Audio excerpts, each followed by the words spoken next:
Hello guys, good morning. Ako namin sa trabaho. Sa mga kasama ko. Trabaho. Nagtawag ng kuhan. Cable tray para sa fiber. Of itong fiber core. Fiber 24 core. Ang ginagawa nila. Ito siya.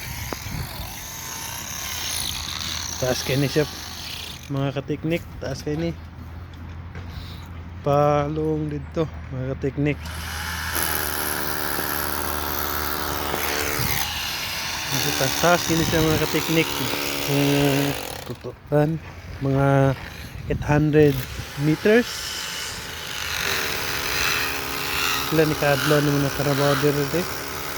Mga unom na siguro ni Kadlaw. Mga kateknik. Sila layo dito mga kateknik. Ang buntag sa inyo dan lahat. Sana maayos sa mga pangangatawan natin araw-araw. Yan ang atong hiling sa ating Panginoon. Sa kataas-taasan. Inawat po. Masaya tayo. Related pala sa Valentine's. Kahapon pala.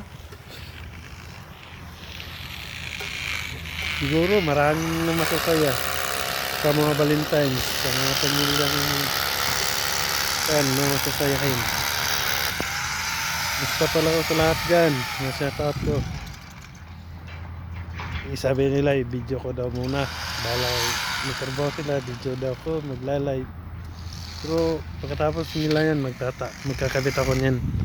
Wala pa kasing layo na magamit. Yung kasama ko nagputol kasi malaking damo, mga punong kahoy. Kailangan namin linisin para may kabit namin itong fiber na sa lapag. Kunting ayos lang nito kasi madali itong maputol sa ilalim.